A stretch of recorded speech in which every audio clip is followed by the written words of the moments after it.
Hello, everyone. This is Jessica coming to you from inside my studio. Lately, I have to admit that I've gone a little nutty with watercolors.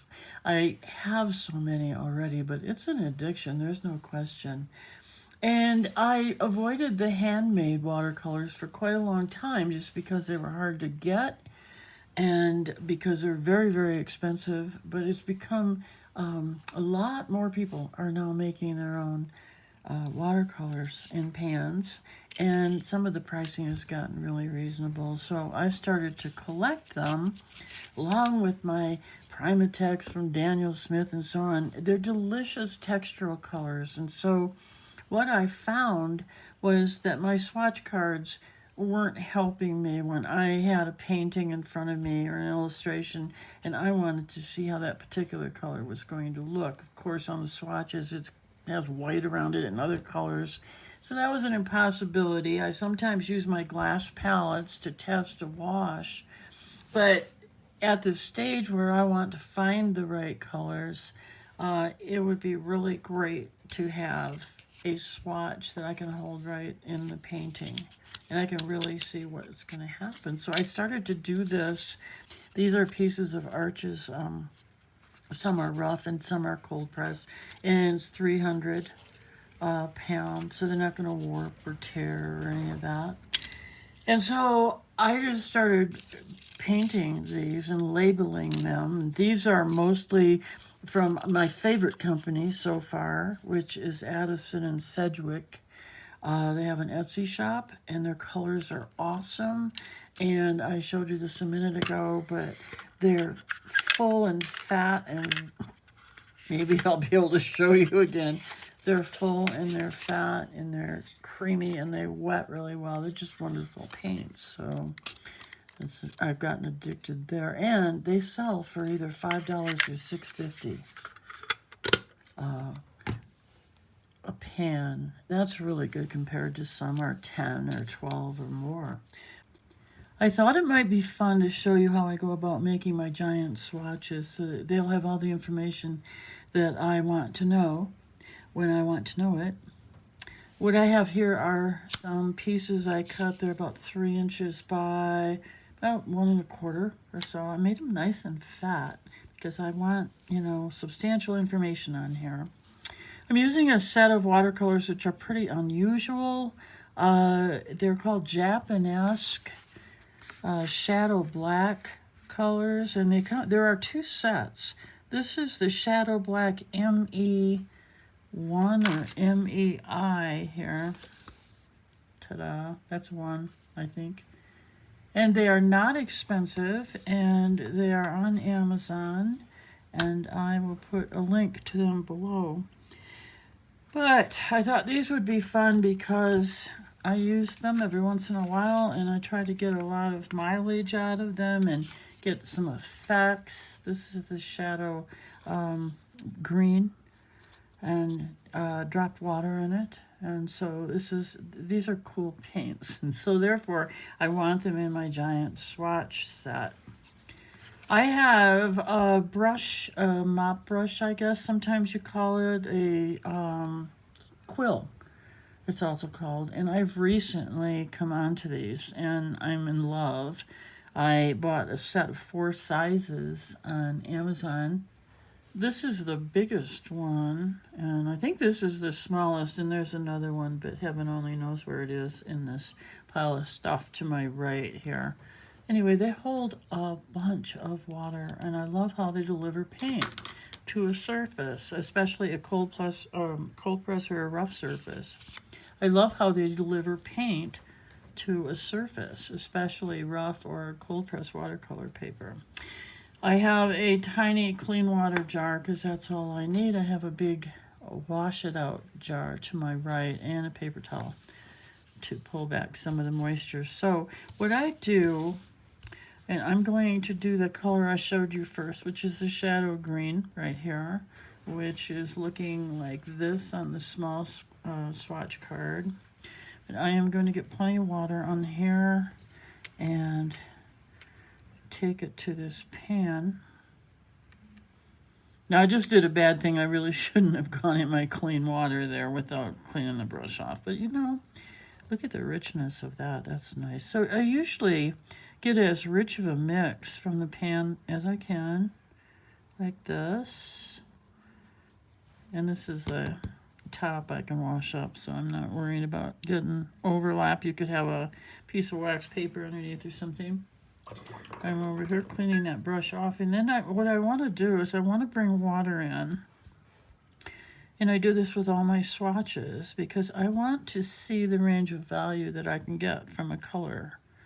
And I'll do any kind of, you know, I'll wash it out down here even with a little more water to make sure I've got something real washy looking.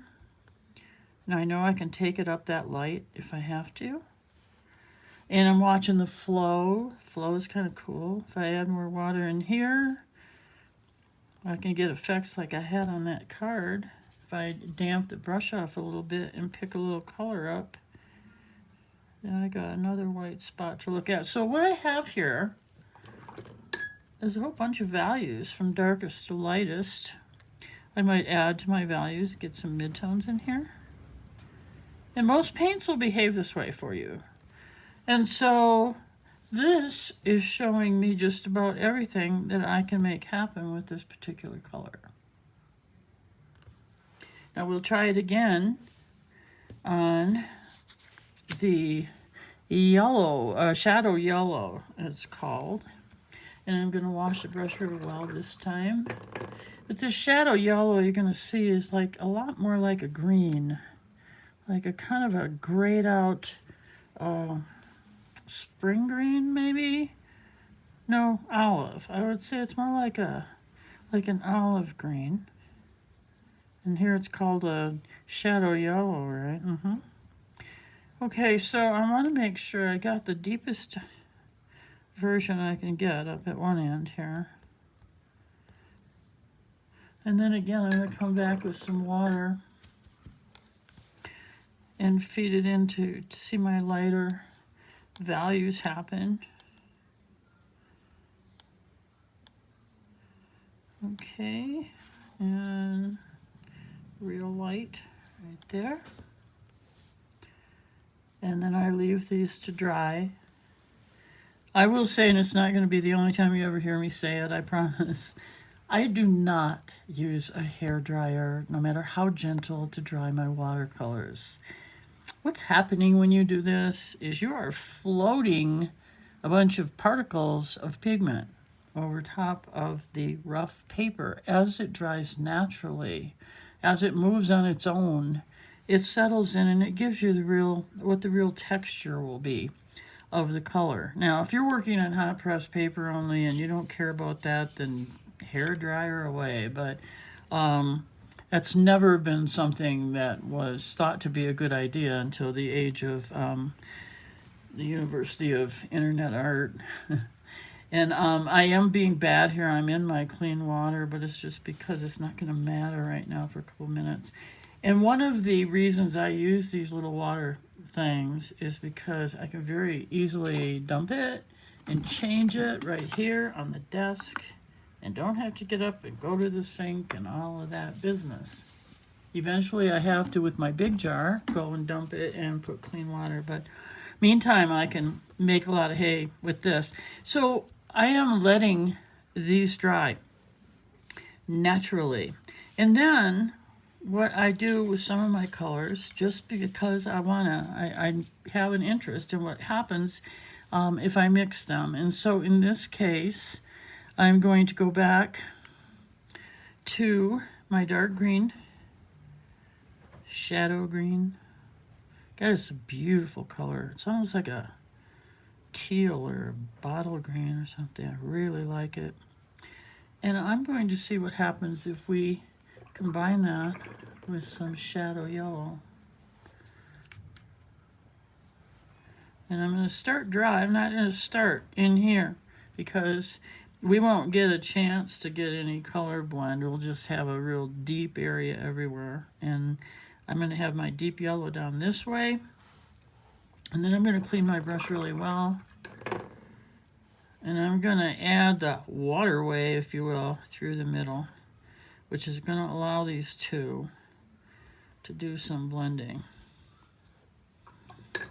And no, I'm not done fooling around. I'm going to back some of the dark up on this side and back some of the dark. I love these quill brushes because of the amount of water that they have in there. Okay, so I'm wanting a little better look at the mix. Well, that's got interesting things that could go on, doesn't it? And I'm also going to let this dry. Now my next step after these swatches are dry is to identify them, because of course you want to know what they are in the future. Believe it or not, I've made some that I forgot to put what it was, and I still don't know. I just figure if I run into it again, I'll know.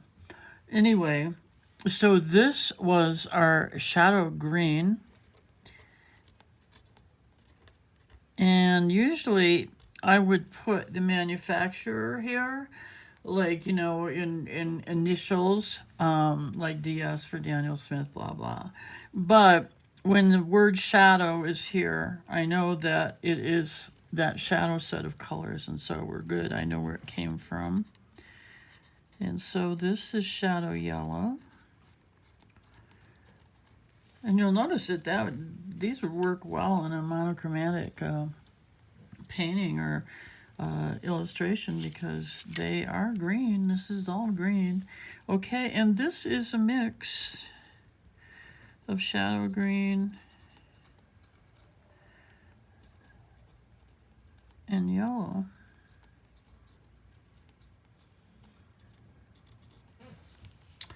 Okay, now I don't make these two double-sided ever, because in the future I might come up with any amount of information that I would want to put on here about, you know, anything that happened in actual use of the color, or heaven only knows. I don't know right now. If I did, I'd be putting it on there, but I'd leave the back blank. I don't make, I mean, this paper is expensive, but it's not that expensive. I don't try to use these double-sided. And for another thing, like what if you had a color on the front and a color on the back and you wanted to see them together in a painting? That wouldn't work. It would. Okay, so that being said, I leave the back blank. So I mentioned that this is kind of a new project. I had tried starting it one time before, and I had these little tiny, you know, and it just wasn't doing the trick. And so that's why I decided to like go giant, and it's fun. And I love playing with the pile. And it's like, so then the question that I'm asking myself, and I'm sure you are asking too, is what in the world do you do with these? How do you keep them so that, you know, you can access them and make use of them and keep them neat and clean? And there are a couple of ways to do it, I suppose. One thing that you could do is you could use a hole punch, and you could punch, you know, at the end, not the paint end, because that's where you would be trying to, but you could put a hole in here in the bottom of them, and you could put them on some kind of a chain or string, or I'm thinking out loud here, a huge key ring, I don't know. But what I would not like about that is that I don't want to be handling the whole glob of these and trying to maneuver them. The other thing I don't like is if you can't get them easily isolated, then how can you choose like 3 of them and have them in a painting and work out a color scheme? Because the other thing about these is working out a color scheme is great, because you just line them up and go, hey, does that work? No, but would it work if that was purple? Ooh, that's more interesting, you know? And you couldn't do that if they were bound together. So I've been thinking and thinking, and the only thing I can think of, I thought of throwing them in a box, which is way fun because I love playing with them. But if you were in a hurry, there's something to be said for being able to locate a color family. And so I went to Home Goods. And I need to back out so that you can even see this. And I found a shoebox size thing with a lid, and it has these different little areas in it. And so my intention is that I'm going to sort, you know, my warms, my colds, my blues, into these different bins, and my mixes into a bin by themselves. And this just happens to work out to accommodate there's another mix, the 3-inch thing, sort of. But I don't care. I could cut a little off of there, but I don't care to do that. I could have an earth tone. There's a reddish pink. You get the idea, right? And so when I went into my little box like this, I would be able to go for a color family and pretty soon find what I was looking for. Can't have more than 8 color or 7 color families in a mixing thing. But I think that this is going to work. And whenever I want to, I'm going to dump them all out and play with them. But they will stay clean, and dust free, and be a little bit more organized for when I'm searching for a certain thing. So if you choose to do this, have fun doing it. And of course you can use a 140-pound paper too. Not everybody has a 300-pound or heavy-duty paper cutter to cut them. But go ahead and give this a try, because it is really fun. And I'll see you next time.